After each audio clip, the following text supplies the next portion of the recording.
ሰላም ጤና ይስጥልን እንዴት ናችሁ? ዘላለም ተፈሪ ነኝ። አርሰናል የብሩኖ ጊማሬሽን ዝውውር ይፋ አድርጓል። ይህንን ተጫዋች ለማስፈረም 75 ሚሊዮን ፓውንድ ለኒውካስል ዩናይትድ ከፍሏል። አስቀድሞ ከገመተው ገንዘብ ከፍ ያለ ነው። ነገር ግን ኒውካስል ዩናይትድም ብሩኖ ጊማሬሽን ለመሸጥ ቅድሚያ አስቦት ገምቶት ከነበረው ገንዘብ ደግሞ የወረደ ነው። በእርግጥ ኒውካስል ዩናይትዶች ተጫዋቹን በጥሩ ዋጋ እንደሸጡት ተናግረዋል። ግን ደግሞ አርሰናል አሁን ያለበት ደረጃ ብሩኖ ጊማሬሽ የሚያስፈልገው ስለሆነ ከእግር ኳስ አንጻር ከተመለከትን በጣም ምርጥ ዝውውር ነው ልንል እንችላለን። ለ28 ዓመት ተጫዋች 75 ሚሊዮን ፓውንድ ማውጣት በአርሰናልም ታሪክ ብዙ የሚታወቅ አይደለም። ነገር ግን አሁን ላለበት ደረጃ የሚሆን በጣም አሪፍ ዝውውር አድርጓል። ብዙ ጥቅሞችን ለአርሰናል ስለሚሰጥ አንደኛ ቀጥታ ወደ አርሰናል ሄዶ በሚቀጥለው ዓመት ክለቡን ውጤታማ ማድረግ የሚያስችል አቅም ያለው ተጫዋች ስለሆነ ነው። የተዘጋጀ የተሰራ ተጫዋች ነው። አርሰናል የእንግሊዝ ፕሪሚየር ሊግ ዋንጫን አሸንፎ ስለሚመጣ ያንን ክብሩን ለማስጠበቅ ከሚረዱት አይነት ተጫዋቾች አንደኛው እሱ ነው። ኖጋርድ ነበረ በዚህ ቦታ ላይ ያው እሱን ተክቶ ነው የሚመጣውና በጣም ከፍ ያለ ጥራት ያለው ተጫዋች ነው በኖጋርድ ቦታ ላይ የመጣው። ያው አማካይ ክፍል ላይ አንድ ተጫዋች ወደ ኤቨርተን ሄዶ ኖርጋርድ አርሰናል ያስፈረመው ጥራት ያለውን ተጫዋች ነው። እንደ ኖርጋርድ በተጠባባቂ ወንበር ላይ የውድድር ዓመቱን ሙሉ የሚያሳልፍ ሳይሆን ካሉት አማካዮች ጋር በደንብ ተፎካክሮ በቋሚነት መሰለፍ የሚያስችል አቅም ያለውን ተጫዋች ነው ያስፈረመውና ትልቅ ለውጥ አርሰናል የዝውውር ፖሊሲው ላይ እንዳመጣ የሚያሳይ ነው። ከዚህ አስቀድሞ ደጋፊዎች ሲጠይቁት የነበረውን አይነት ነው ሌሎች ክለቦች ላይ የምንመለከተውን አርሰናል ቤት ውስጥም እየተመለከትን እንገኛለን እና ምንድን ነው ብሩኖ ጊማሬሽ በአርሰናል ሊለውጥ የሚችለው የሚል ነው።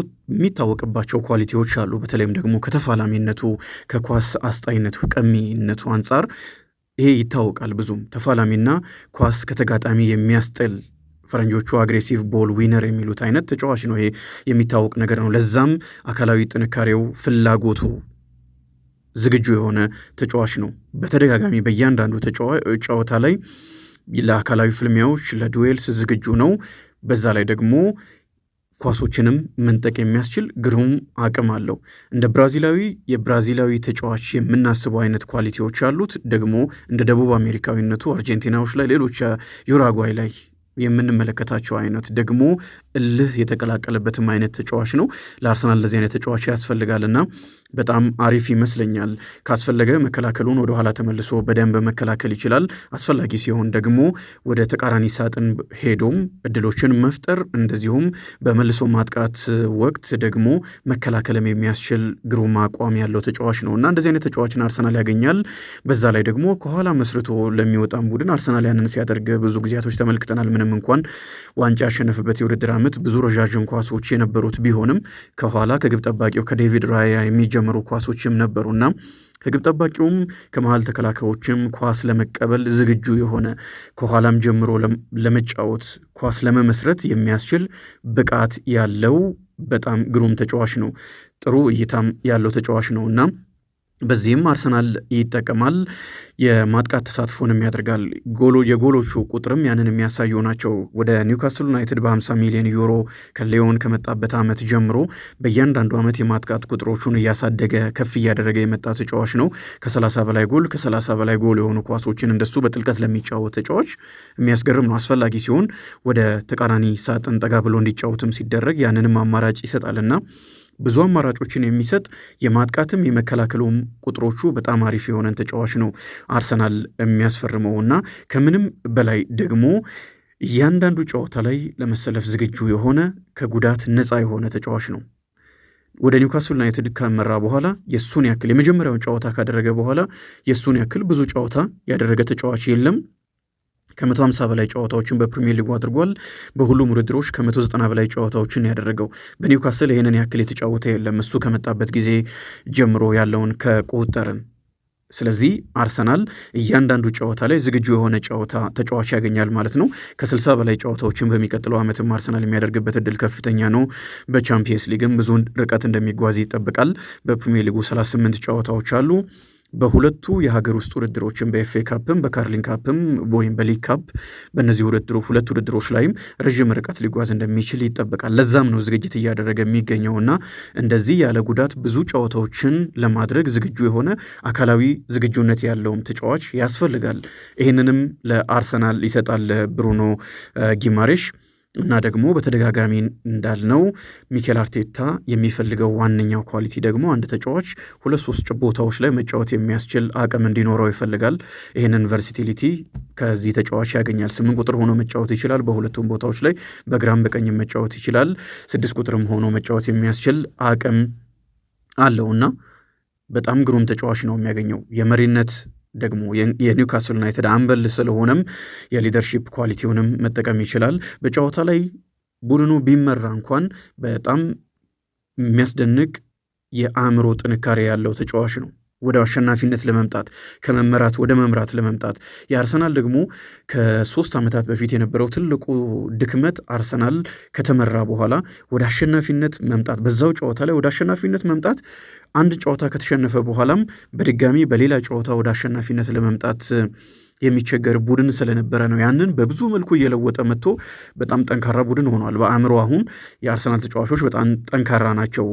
በማንቸስተር ሲቲ ተሸንፎ እንኳን ዴክላን ራይስ አላለቀም፣ ገና ነው፣ መፋለም እንችላለን፣ ዋንጫውን መውሰድ እንችላለን የሚል ስሜት ቡድን አጋሮቹ ላይ ሲያጋራ ተመልክተናል። እንደዚህ አይነት ጠንካራ አእምሮ ያላቸው ተጫዋቾች አርሰናል ቤት ውስጥ አሉና ሌላ ተመሳሳይ አይነት አእምሮ ያለውን ተጫዋች ነው የሚያገኘው። ቅድም እንዳልኩት ደግሞ እንደ ብራዚላዊ የቴክኒክ ጥራቱ ከፍ ያለ ነው። እንደ ደቡብ አሜሪካዊ ደግሞ ተፋላሚ ተጫዋችን አርሰናል ያስፈርማልና በብዙ መልኩ የሚጠቀምበትን ዝውውር ነው የሚፈጽመው። ኦፕታ ላይ ኦሊቨር ሆፕኪንስ ዘርዘር ያሉ ጉዳዮችን ጽፏል። አንደኛ በ75 ሚሊዮን ፓውንድ መምጣቱ ምናልባት አርሰናል ካሰበው ከፍ ያለ ቢሆንም ኒውካስሎች ካሰቡትም ዝቅ ያለ ነው። ሲጀመርም መሸጥ አይፈልጉም። ተጫዋቹ መውጣት ስለፈለገና አርሰናልም ረዥም ርቀት ተጫዋቹ ለመውሰድ ስለተጓዘ የተጠናቀቀ ዝውውር ነው። 28 ዓመት ሆነው 2-3 ዓመታትን በሚገባ አሁን ባለው የተጫዋቾች እግር ኳስ የመጫወት የዕድሜ ጣሪያ ከተመለከትን ደግሞ ከዛም በላይ ምናልባት በድጋሚ ለመሸጥ አስቸጋሪ ሊሆን ይችላል እንጂ አርሰናል 3-4 ዓመታትን በሚገባ ሊጠቀምበት የሚችለውን አይነት ተጫዋች ነው ያስፈረመው። የታይንሳይዱ ክለብም መልቀቅ አይፈልግም ነበረ ገና ከመጀመሪያው፣ ግን ወደ ሰሜን ለንደን ወስደውታል። ተጫዋቹም ይህንን በማድረጉ በጣም ደስተኛ መሆኑን እያሳየ ነው የሚገኘው። አምና አሌክሳንደር ኢሳቅን በዚህ የዝውውር መስኮት አንቶኒ ጎርዶን እና ሳንድሮ ቶናሊን ከለቀቁ በኋላ ሌላ አራተኛ የሚያስገርም ተጫዋች ኒውካስሎች በአንድ ዓመት ውስጥ ብቻ ይለቃሉ። በዚህ ክረምት ደግሞ ከተመለከትን 3ኛ ተጫዋች ማለት ነው። በቋሚነት ከሚሰለፉ የቡድኑ የልብ ምት ከሆኑ ተጫዋቾች መካከል ዋነኛው ብሩኖ ጊማሬሽ ነው። ኢሳቅ ቢወጣ በሌላ ተጫዋች ለመቀየር ሙከራ አድርገዋል። አንቶኒ ጎርዶን፣ ቶናሊ፣ እነዚህ ሁሉ ተጫዋቾች ሲወጡ የብሩኖ ጊማሬሽን ያክል ላለመልቀቅ ፍቃድ እምቢተኝነት አላሳየም ኒውካስል ዩናይትድ። በመጨረሻ ብራዚላዊው እንደሚወጣ ቁርጠኛ የሆነ አቋሙን ስላሳየ ብቻ ነው የለቀቁት እንጂ የቡድኑ ዋነኛ የልብ ምት ነው። ይህን ተጫዋች ቶናሊን ማቆየት ይፈልጉ ነበረ፣ ግን የብሩኖ ጊማሬሽን ያክል አይደለም።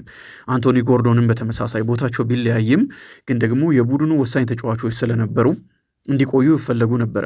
ግን እንዲቆዩ ቢፈለጉም የብሩኖ ጊማሬሽን ያክል አልነበረም።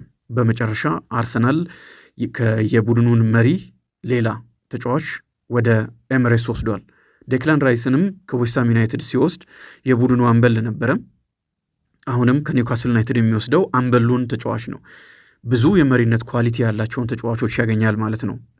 በአስቸጋሪ ጊዜያቶች ክለቡ ከዛ ችግር ውስጥ እንዲወጣ የሚያስችል ኳሊቲ ያላቸውን አቅም፣ ልምድ ያላቸውን ተጫዋቾች ነው አርሰናል እያስፈረመ የሚገኘው። ከምንም በላይ ኦፕታ ላይ ኦሊቨር ሆፕኪንስ የጻፈው ብዙ ጊዜ ዝውውርን በተመለከተ ግምት የማይሰጣቸው ነገሮች አሉ። አንደኛው ምን ያህል ጨዋታዎችን በተደጋጋሚ ተጫዋቹ ያደርጋል፣ ያንን ለማድረግ ምን ያህል ዝግጁ ነው፣ አቬይላቢሊቲ የሚባለው ማለት ነው። ይሄ በጣም ወሳኝ ነገር ነው።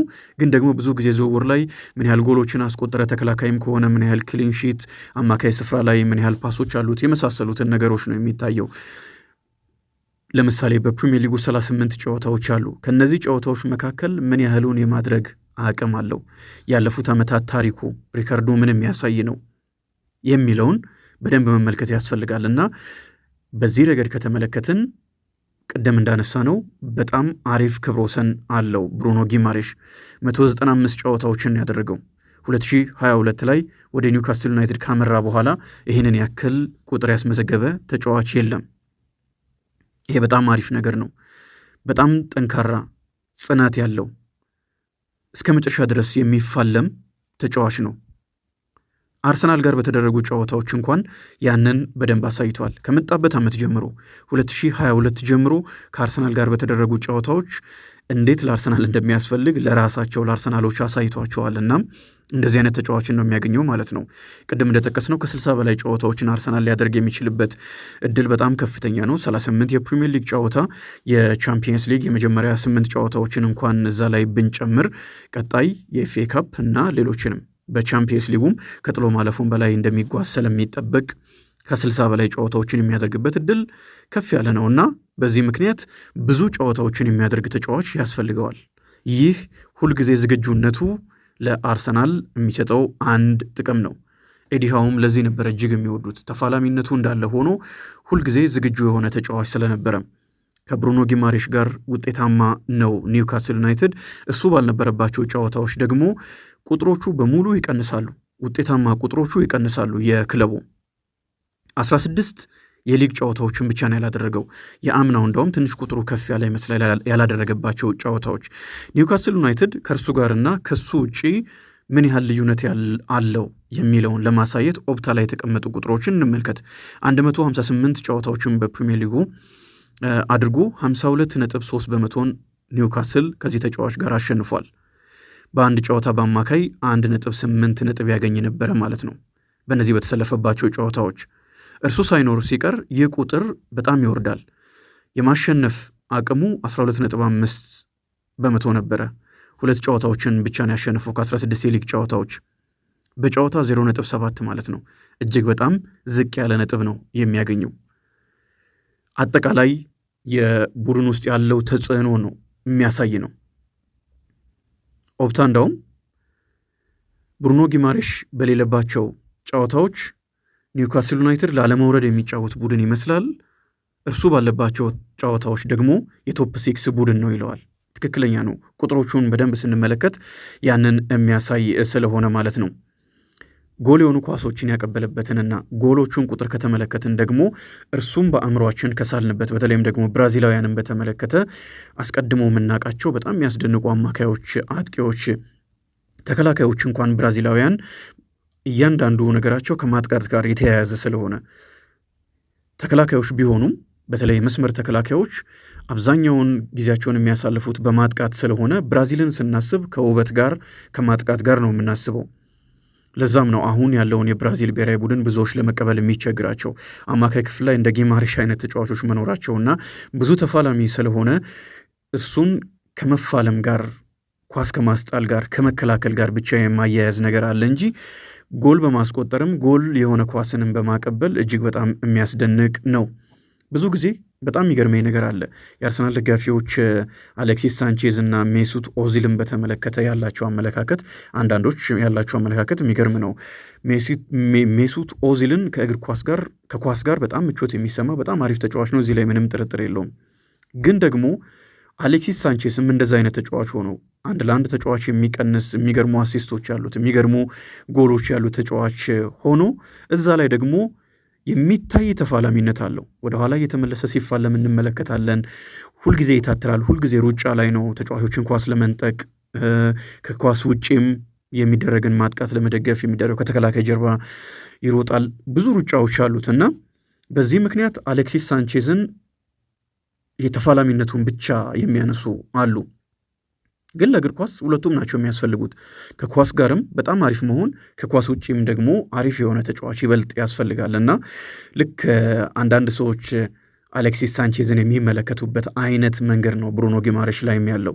ስለሚያስቆጥራቸው ጎሎች፣ ጎል የሆኑ ኳሶችን ስለሚያቀብልበት መንገድ፣ ስለ ግል ብቃቶቹ ከማጥቃት ጋር ስላሉት የግል ብቃቶቹ ብዙ ጊዜ ሲነገር አንሰማም። ከመከላከል ጋር ያለውን ነው የምናውቀውና ያ የመከላከል ቁጥሮቹ በጣም የሚያስደንቁ ናቸው።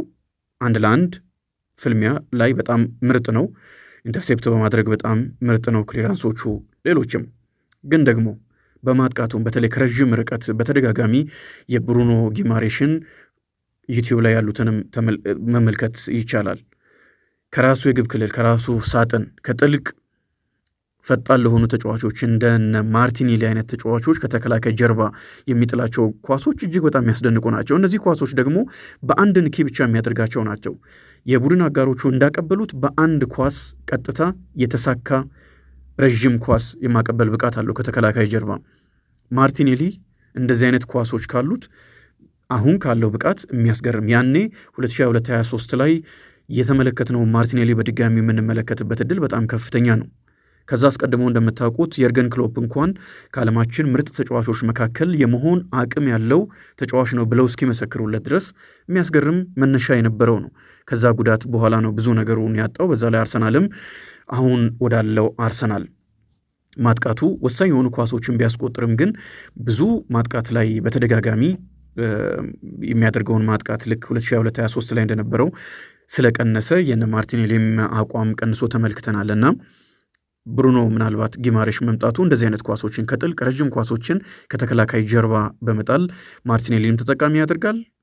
ማንኛውም የመስመር አጥቂ የሚመጣውን የሚጠቅሙ ኳሶችን ያቀብላል። ወደ ሳጥንም ወደ ተቃራኒ ሳጥንም ተጠግቶ በሚጫወትበት ጊዜ በብራዚል ብሔራዊ ቡድን እንደተመለከትነው አይነት ግሩም ጎል የሆኑ ኳሶችን እንደ ማቲያስ ኩኛ አይነት ማርቲኔሊ ግሩም ኳሶችን ማቀበል የሚያስችል አቅም አለው። ይህም ተጠቃሚ ያደርገዋል። በዛ ላይ ደግሞ ብራዚላውያን ተጫዋቾች አሁንም ስላሉ በቡድን ውስጥ ለመዋሃድም ብዙ የሚከብደው አይደለም። ከ30 በላይ ጎል የሆኑ ኳሶችን ያቀበለ ከ30 በላይ ጎል የሆኑ ጎሎችንም ያስቆጠረ ተጫዋችን ነው አርሰናል የሚያገኘው ማለት ነው። በጣም የሚገርሙ ኳሶች ናቸው ያሉት። በዓለም ዋንጫው ላይ ከኦሊሴ ውጪ አሲስት በማድረግ የሚበልጠው ተጫዋች የለም።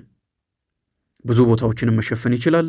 እንደ 6 ቁጥርም 8 ቁጥር ለተቃራኒ ሳጥን ተጠግቶ ከአጥቂው ጀርባም ሆኖ መጫወት ይችላል። ሁሉንም አይነት አቅም የሚሰጥ ተጫዋች ነው። በተደጋጋሚ የመከላከል ቁጥሮቹ ስለተነገሩ እነሱን ልናልፋቸው እንችላለን። እንደዚህ አይነት ጥቅሞችን ይሰጣል።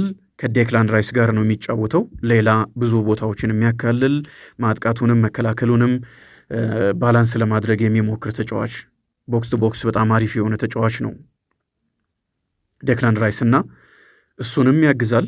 አንድ ላይም ሊሰልፉ ይችላሉ። ዴክላን ራይስ 8 ቁጥሮች ሆነው መጫወት ይችላሉ። ዙቢሜንዲ 8 ቁጥር የሚሆን ከሆነ የሚገባ ከሆነ እርሱ 6 ቁጥር ሲሆን ደግሞ ኤቨሬቼዜም እንደዚሁም ኦዴጋርድ ሌሎችንም ተጫዋቾች መጠቀም ይችላል እና ብዙ አማራጮችን ይሰጣል። የአምናው ትልቁ ችግር ይሄንን አምናም በተደጋጋሚ አንስቻለሁ። በተለይም ደግሞ ሚኬል አርቴታን በምንተችበት ጊዜ በጣም አሪፍ አሰልጣኝ ነው። ለአርሰናል ዋንጫ ማምጣት ችሏል። ግሩም አሰልጣኝ ነው፣ እሱ ላይ ጥያቄ የለም። ግን ደግሞ መጨረሻ ላይ አርሰናል የተዳከመባቸውን ምክንያቶች ስንዘረዝር አንደኛው ተመሳሳይ ተጫዋቾች ብዙ ጨዋታዎችን ማድረጋቸው ነው። በተለይም ደግሞ ዙቢሜንዲ በዚህ ደረጃ መጨረሻ ላይ እንደዛ አይነት ምስል ደጋፊዎች ላይ መኖሩ በጣም ነው የሚያበሳጭ። እውነት ለመናገር በጣም የሚገርም ተጫዋች ስለሆነ፣ ግሩም አቋም ያለው ተጫዋች ስለሆነ ከድካም አንጻር ግን መጨረሻ ላይ የቋሚነት ቦታውንም አጥቶ ተመልክተናል። ደጋፊዎች ከክለቡ እንዲወጡ ከሚፈልጓቸው ተጫዋቾች መካከል አሁን አንዳንድ ደጋፊዎች ሲያስገቧቸው ያለውና ያ የሆነው ብዙ ደቂቃዎችን በመጫወቱ ምክንያት ነው ብዬ ስለማስብ ማለት ነው። 38ቱንም ጨዋታዎች በመጀመሪያው ዓመት ተጫውቷል። አብዛኞቹን ጨዋታዎች በቋሚነት የጀመራቸው ናቸው። ከ30 በላይ ጨዋታዎችን በቋሚነት ጀምሮ ነው ሁሉንም ጨዋታዎች ላይ የተሳተፈውና ይህንን ይቀንሳል ማለት ነው። ብሩኖ ጊማሬስ ሲመጣ አስፈላጊ ጨዋታዎች ላይ 8 ቁጥር ሆኖ መጫወት ይችላል።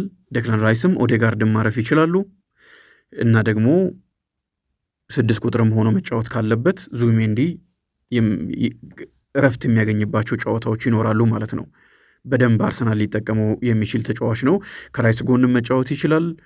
ለብቻውም 6 ቁጥር ሆኖ መጫወት የሚያስችል አቅም አለውና አርሰናል የኒውካስል ዩናይትድን አምበል አስፈርሟል። ልምድንም ሜዳ ውስጥ ያለ የአርሰናልን ማጥቃትንም መከላከልንም የሚለውጥ ተጫዋች አስፈርሟል። ምን ትላላችሁ እናንተ? አስተያየቶቻችሁን አስፍሩ። አመሰግናለሁ።